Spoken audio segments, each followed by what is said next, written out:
Para la mayoría de la gente, Wall Street es el evangelio, la última revelación. La realidad es bien distinta. Imagínese qué pasaría si toda la fachada de Wall Street y de los mercados financieros ha demostrado ser una farsa. Un truco sucio perpetrado por viejos malparidos. Viejos dispuestos a vender cualquier chatarra como si fuera la verdad absoluta a cambio de beneficios financieros artificiales del mercado de valores.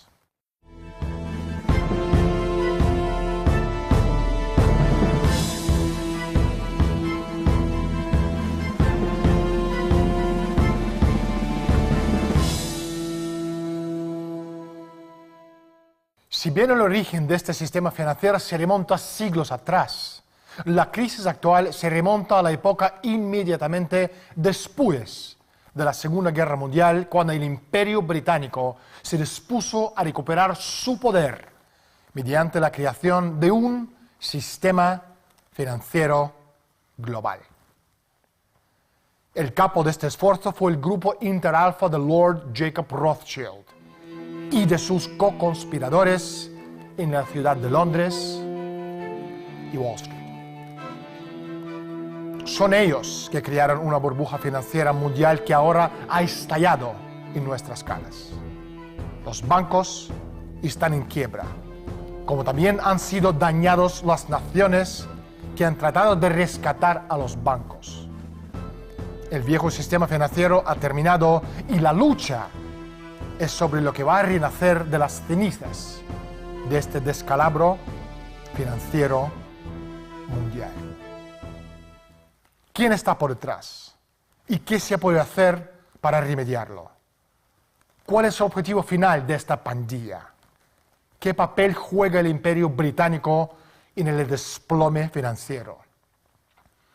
Por suerte, y desde la sombra, hemos rebuscado y encontrado a la persona que mejor lo sabe explicar. Pero primero, salimos a la calle y preguntamos a la gente su opinión sobre el grupo Interalfa.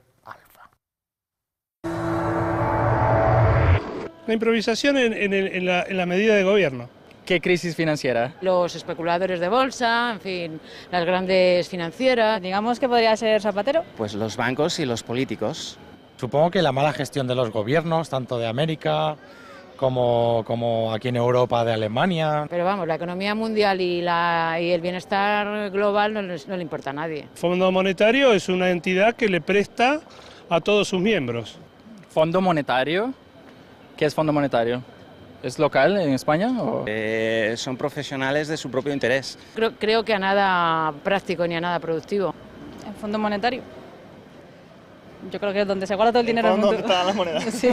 Una organización que se dedica a dar financiación a nivel mundial, a ayudar a los países que tienen deuda. Y a nosotros nos sube mucho la prima de riesgo, con lo cual tenemos que pagar unos intereses bestiales por los créditos que pedimos.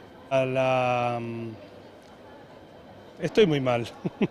Bueno, porque hay mucho dinero, pero ese dinero no está basado en riqueza, es dinero artificial. Yo no sé si son los bancos o son los grupos estos de inversiones a nivel mundial, pero desde luego está claro que la especulación y todo este tipo de cosas perjudica a ciertos países y a otros les beneficia. Interalfa, no lo sé. Eso no lo sé, no lo sé. Pues no los conozco.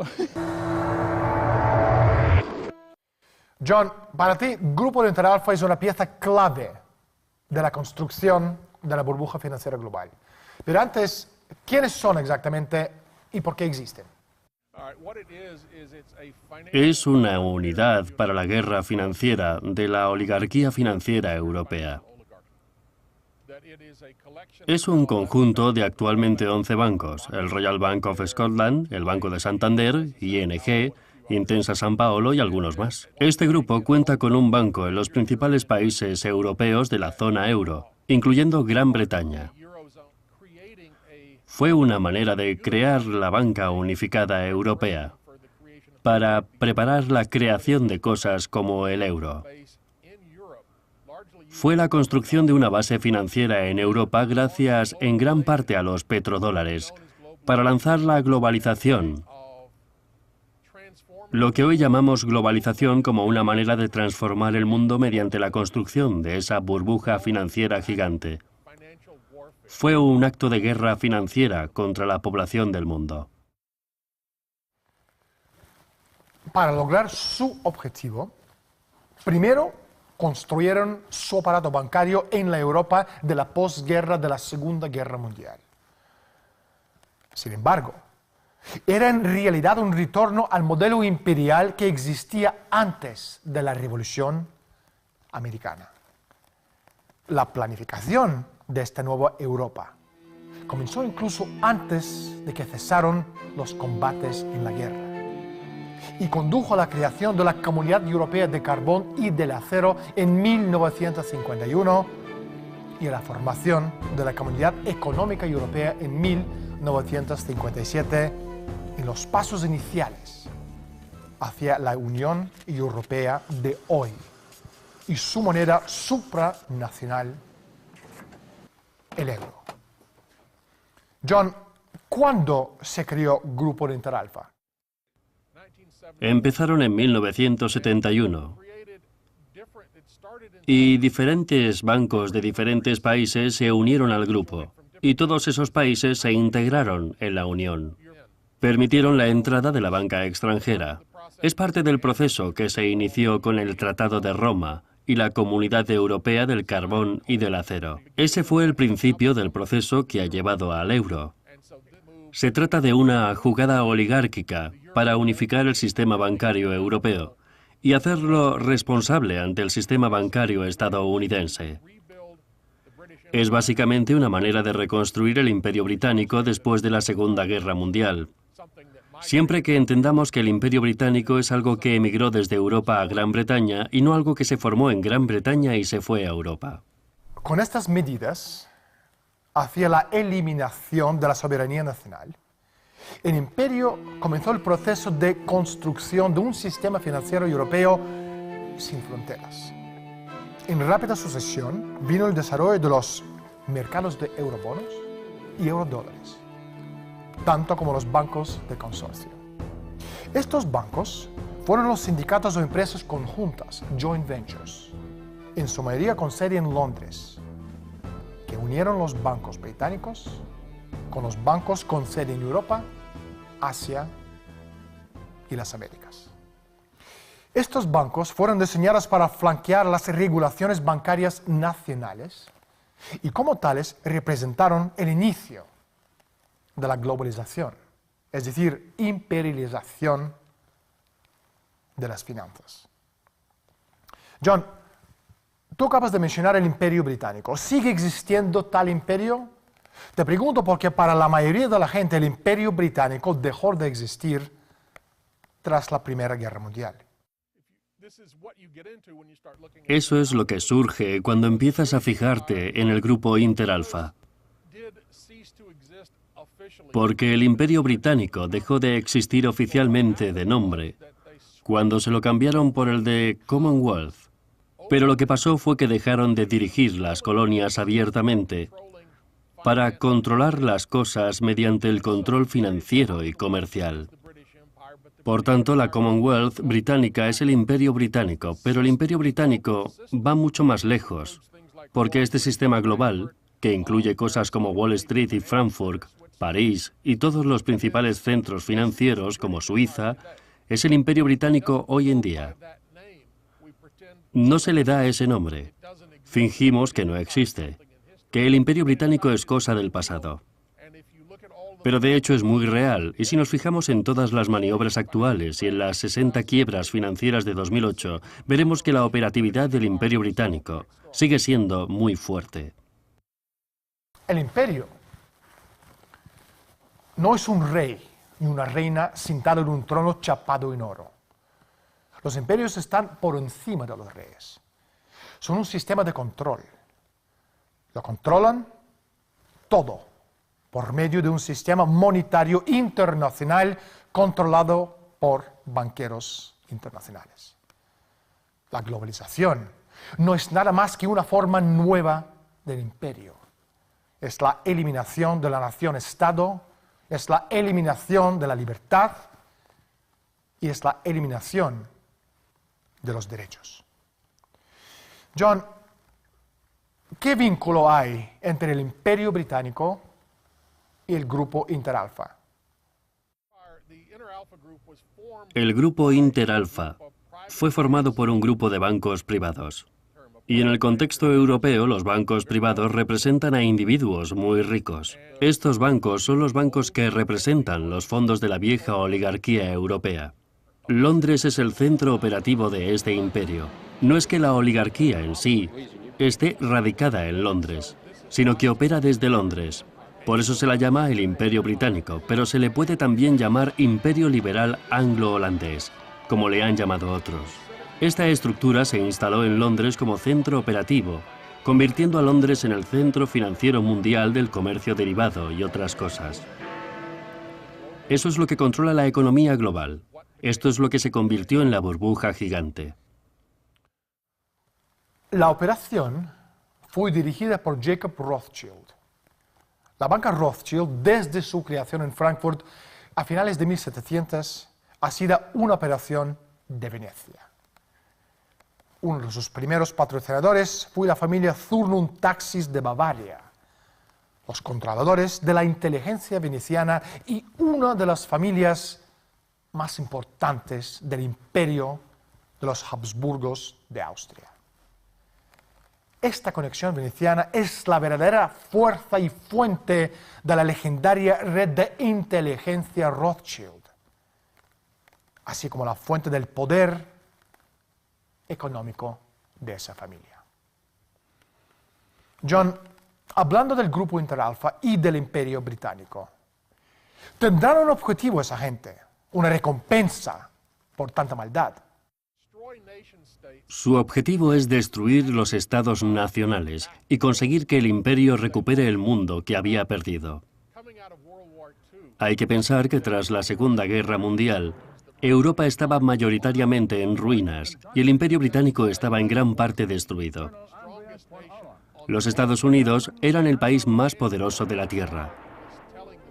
Y en tiempos de Roosevelt se les dijo a los británicos que iban a perder su imperio, porque nosotros no hemos hecho esta guerra para salvar el Imperio Británico. Tendréis que liberar a las colonias. Esto fue una amenaza gigantesca. Los británicos entonces, el imperio, decidió que primero tenían que hacer reformas y cambiar la naturaleza de su estructura de poder. Por eso se deshicieron de las colonias y pasaron a este sistema financiero. Y segundo, que tenían que destruir los estados nacionales desde dentro y especialmente los Estados Unidos mediante la guerra financiera. Fundamentalmente se trata de que esta estructura corporativa esté tomando el control y sustituyéndose a los estados nacionales. Este era el objetivo último de la operación Interalfa y del cambio británico tras la Segunda Guerra Mundial. John, parece como si hablara no tanto de un gobierno mundial, sino del concepto de empresa mundial S.A., que discutió en la conferencia del Club Bilderberg en 1968. Exactamente, exactamente. En la conferencia de Bilderberg de 1968, George Ball hizo un discurso. George Ball, el de Lehman Brothers, que estaba en el Consejo de Bilderberg, proponiendo la idea de que el Estado Nacional era un concepto político arcaico, que las naciones tendían a preocuparse demasiado por los pueblos de dentro de sus fronteras, y eran demasiado sensibles a las demandas de sus propios pueblos. Y que en un mundo de escasez maltusiana, era necesario gestionar mejor los recursos. Una nación no debía tener el control de los recursos dentro de sus fronteras, porque esos recursos podrían quizás usarse mejor en otro sitio. La estructura vieron que ya tenían una para reemplazar al Estado Nacional, y esa estructura es la empresa. Por eso proponía una empresa mundial. Es decir, reemplazar los estados nacionales por empresas. Y si se fija en lo que está pasando, verá que eso es exactamente lo que han hecho. Desde finales de los años 60 y a lo largo de los 70 y los 80, Estados Unidos y el resto del mundo se han visto invadidos por ese aluvión de finanzas, de fusiones, esta consolidación cada vez más extendida de empresas industriales, agrícolas y financieras. Y estas han ido construyendo lentamente unos cárteles gigantescos hasta el punto de que en la realidad estamos viendo cárteles que controlan los recursos del mundo, que de hecho gobiernan el mundo en sí.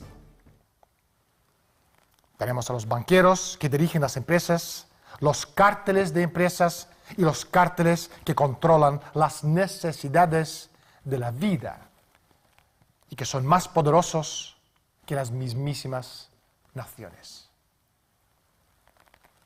Así pues, todo este proyecto de la empresa mundial es en cierto sentido una vuelta a los viejos tiempos de la Compañía Británica de las Indias Orientales, solo que con una cara más informatizada. Lo que más debería asustar y a preocupar a la gente es que la élite ha terminado haciendo lo que anunció en 1968. Y eso nos debería dar miedo a todos. John, en Europa los países van uno tras otro gastando y firmando rescates y se anuncia un paquete de medidas de rescate tras otro. Pero nada parece suficiente. ¿Dónde irá todo a parar? No se supone que deba ser suficiente. La idea de que se puede rescatar el sistema con paquetes de rescate es una estafa en sí misma, y la gente que la propone lo sabe. Lo que se hace en nombre del salvamento del sistema financiero es en realidad una operación para destruir lo que queda de los estados nacionales. Bajo el disfraz de estar salvando la economía, los banqueros transfirieron enormes cantidades de deudas procedentes de manos privados desde los bancos y otras poderosas entidades hasta las cuentas del gobierno. Pero no hay manera de pagar jamás esta deuda, de modo que el efecto de dicho rescate es hundir en la bancarrota a los gobiernos. El verdadero propósito del rescate es rematar la destrucción de los gobiernos que inició el proceso Interalfa. Y ese es el verdadero problema del rescate. Estamos viendo cómo se destruyen las naciones del mundo y se sustituyen por dictadores fascistas, por una dictadura internacional imperial. John, se dice que el actor clave en los mercados financieros mundiales es China. China es el mayor comprador de deuda de Estado. ¿Por qué ocurre eso? ¿Y qué significa? Eso es parte de la razón por la que los rescates no funcionarán.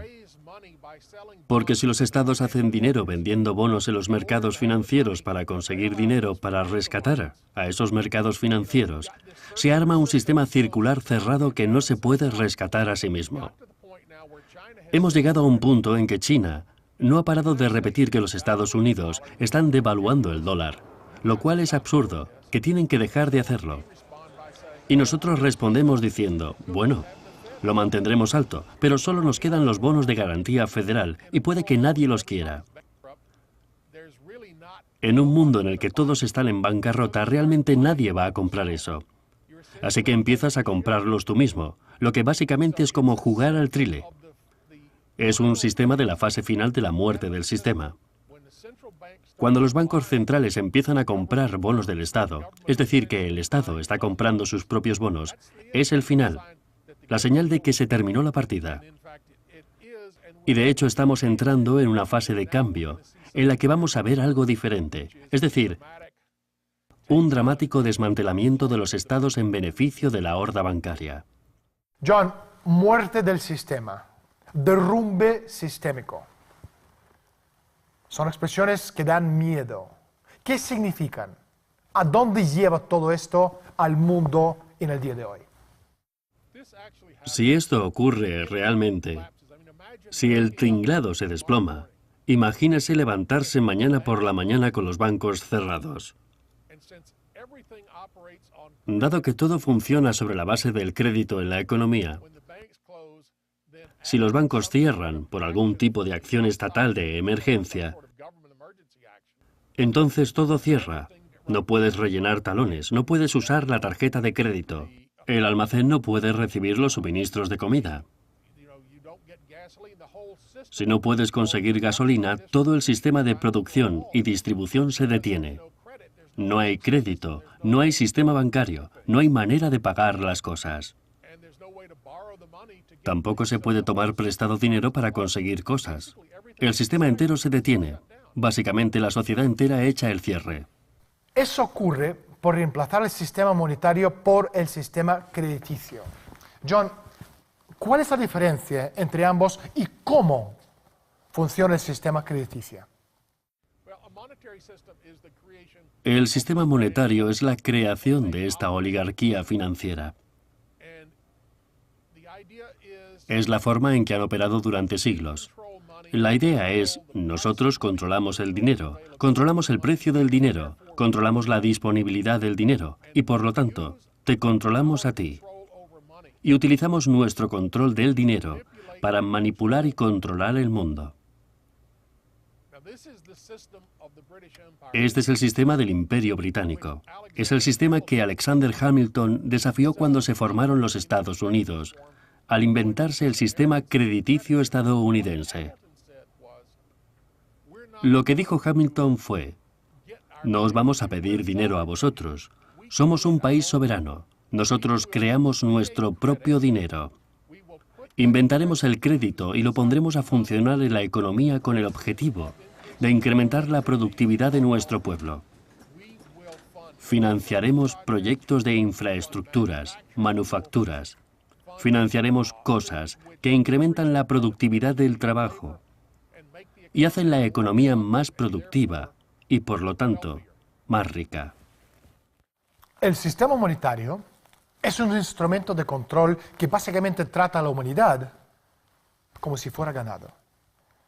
Mientras que el sistema crediticio se basa en el principio de que el activo más importante de la humanidad es la mente creativa de los seres humanos. Hay que montar un sistema que cuide este potencial creativo de la mente humana para transformar el mundo en el que vivimos y hacer de él, de este nuestro mundo, un lugar mejor. Esta es la diferencia esencial entre ambos.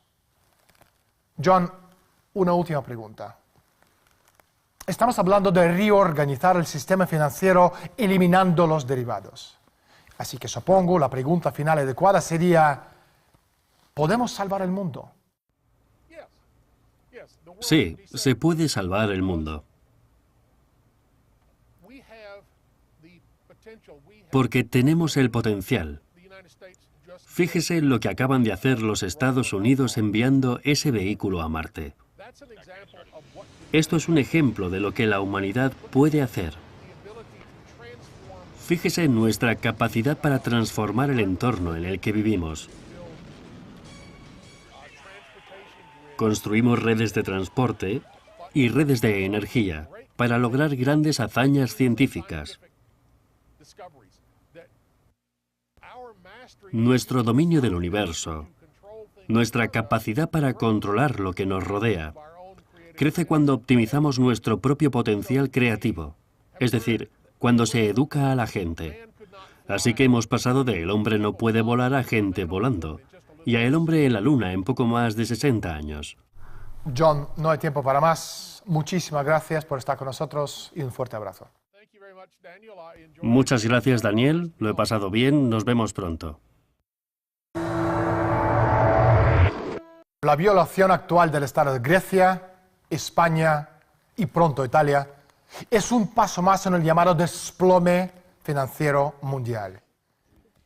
Más allá de la estupidez y de la codicia de los políticos lacayos, muy pocos entienden quién y qué está verdaderamente detrás de la destrucción de los estados y por qué. Los verdaderos culpables no son George Soros o el presidente del Consejo Europeo, Herman Van Rompuy. Estos son esbirros de la élite financiera mundial, centrada en el todopoderoso y hasta ahora muy poco conocido grupo Inter-Alfa. Soy Daniel Stulin, estoy aquí para quedarme por mucho que esto enloquezca a la élite en los pasillos del poder. Gracias por estar con nosotros desde Madrid, España. Hasta la semana próxima.